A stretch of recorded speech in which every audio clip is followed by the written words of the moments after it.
존경하는 50만 김포시민 여러분, 김인수 의장님과 동료 의원 여러분, 안녕하십니까? 통진, 양촌, 대곳, 월곶, 화성, 5개 읍면과 구례동을 지역구로 두고 있는 백왕민 의원입니다. 먼저 5분 발언의 기회를 주신 의장님과 동료 의원 여러분께 깊은 감사를 드립니다. 시행착오는 목표에 도달하는 확실한 방법을 몰라 막연히 시행과 착오를 되풀이하는 일을 말합니다. 대부분의 사람들이 어떤 일을 해내고 싶지만 그것을 해내는 확실한 방법을 모를 때 막연한 생각으로 그냥 한번 시도해보기 마련입니다. 그리고 그 시도가 실패를 하게 되면 다른 방법을 찾아 시도해보고 그 시도가 성공하게 되면 같은 방법을 통해 그 목표를 보다 쉽고 빠르게 달성하게 됩니다. 그래서 시행착오는 어떤 면에서 실패를 줄일 수 있는 좋은 교훈이 되기도 합니다. 청년층에게 시행착오는 실패라기보다 오히려 성공에 한 발 더 다가서는 방법 중 하나일 수 있습니다. 많은 경험을 통해 내가 좋아하는 것과 내가 잘하는 것을 계속 되돌아보고 그 교집합을 찾아보는 노력, 즉 시행착오를 겪어봄으로써 더 나은 해결 방법을 모색할 수 있을 것입니다. 하지만 전제 조건이 있습니다. 시행착오가 어느 면에서 청년층의 특권인 것은 그들이 시행착오 후에 그것을 바로잡을 시간이 충분하기 때문입니다. 그래서 시행착오를 시정에 대입하는 순간 그 의미가 달라집니다. 수많은 시민들을 위한 시정에서의 시행착오는 행정력의 낭비는 물론이거니와 행정의 누소와 불신으로 시민들에게 막대한 피해를 가져다 주게 됩니다. 김포시는 얼마 전 김포 골드라인의 혼잡 해결 방안으로 서울시에 수륙 양용버스 도입을 제안해 전국적 유명세를 탄 적이 있습니다. 온라인 커뮤니티 등에는 한강 얼어붙으면 썰매 태워주냐, 수륙 양용 테마파크 사파리냐 등 조소와 비난이 잇따랐고 결국 이 제안은 4일 만에 없던 일로 끝나버렸습니다. 이미 2017년에 서울시가 수륙 양용 버스에 대한 타당성 조사를 했으나 경제적 타당성이 부족하다는 결론이 나왔고 실현 가능성 또한 적다는 의견이 당시에도 제기됐었습니다. 그럼에도 불구하고 충분한 검토 없이 제시됐던 수륙 양용버스 제안은 중앙정부마저도 실효성 없는 전시행정에 가깝다고 말할 정도였습니다.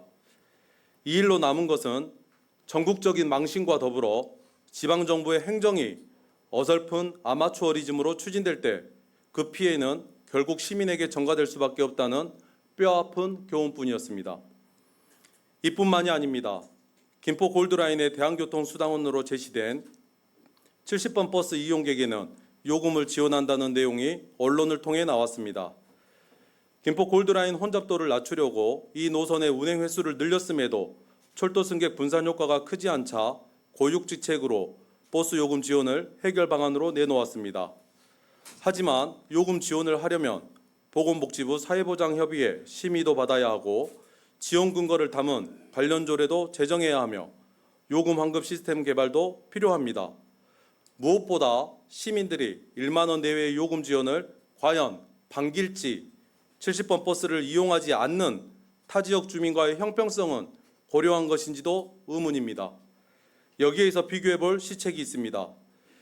김포시는 지역경제의 활력소가 되었던 그리고 시민들의 만족도가 높았던 김포페이의 지원액을 예산 부족을 이유로 대폭 축소했습니다. 지난 4월과 5월 김포페이 사용 인센티브 지급은 3일 만에 예산 소진으로 중단되었고 2월과 3월에도 각각 8일과 4일 만에 지급을 멈추는 등 올해 들어 매월 같은 일이 반복되고 있습니다.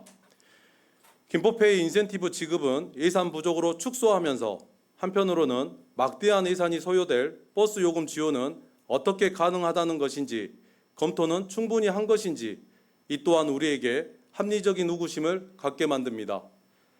장기동 문화예술회관 건립 문제는 어떻습니까? 사업비에 대한 부담을 이유로 중단됐던 장기동 문화예술회관 건립 사업은 어느 날 갑자기 시내폴리스 부지로 변경된다는 보도가 나왔습니다. 하지만 김병수 시장이 이를 부인하고 원안대로 추진한다고 하니 천만다행입니다만 재정 부담을 사업 추진의 가장 큰 걸림돌이라 했던 시가 이제 와서는 시내폴리스에도 음악당을 짓겠다고 합니다. 재정 형편이 어렵다던 시가 그래도 시네폴리스에 추가로 음악당을 짓는다니 문화적 수혜 범위가 넓어지는 바람직한 일이긴 하나 그 건립 비용은 도대체 어디서 어떻게 충당하겠다는 것인지 지금 시점에선 쉽게 이해가 되질 않습니다. 지난 4월 2023 전국 기초단체장 공약 실천 계획에 대한 평가 결과 발표가 있었습니다. 국내 유일 기초단체장 공약평가 기관인 매니페스토 실천본부의 공약 이행도 등 평가 결과에 따르면 합산 총점이 90점을 넘어 SA 등급을 받은 지자체가 51곳, 80점을 넘어 A 등급을 받은 지자체가 65곳이었지만 김포시는 이에 포함되지 못했습니다. 수륙 양용버스 추진, 버스 이용객 이용요금 지원 등 설익은 정책 발표에는 그 어느 지자체보다 빨랐던 김포시가 전국 기초지자체의 절반이 공약 이행도 평가에서 우수를 받을 때 이에 대한 반성은커녕 사실을 숨기기에 급급했습니다. 민선 8기는 교통이 통하는 도시를 지향합니다. 시민들이 민선 8기를 선택한 이유도 시민들의 수건인 교통 문제 해결에 있다고 판단됩니다. 교통 문제는 중앙정부는 물론 관련 지자체와의 치열한 논의와 막대한 재정 등 넘어야 할 산이 많은 중차대한 일입니다. 어떻게든 되겠지 하는 어설픈 생각과 시민 동의가 없는 억지 논리로 섣부르게 접근한다면 100% 실패하게 될 것입니다. 교통은 그 어떤 정책보다도 신중한 검토와 전문적인 능력이 필요한 분야입니다. 그래서 지금은 모 대학교에 개교 70주년 엠블렘과 판박이로 만들어 놓고 전국 최초의 70번 버스 노선 브랜딩이라 홍보할 때가 아닙니다.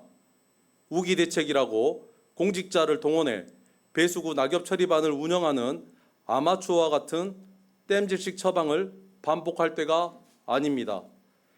시정에 시행착오가 더 이상 있어서는 안 됩니다. 하지만 만에 하나 시행착오가 있었다면 그 실수에서 배우는 것이 있어야 합니다. 시정은 연습 시간이 없습니다. 교통 문제와 건폐장 및 환경 문제, 교육 문제 등 산적한 문제 앞에 놓여 있는 김포는 더더욱 연습할 시간이 없습니다.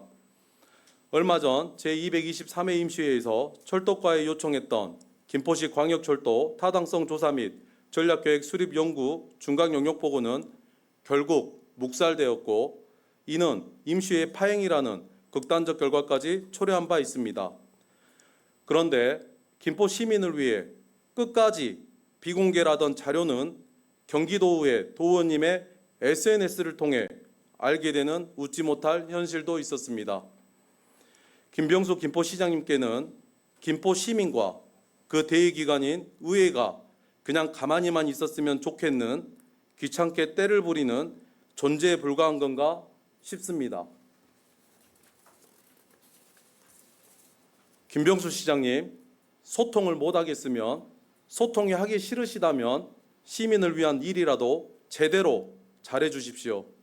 이제라도 민선 8기 김포호가 시정의 메커니즘을 올바로 파악해 항로를 바로잡기를 간절히 바랍니다. 경청하여 주신 동료 의원 여러분과 관계공무원 여러분께 감사합니다.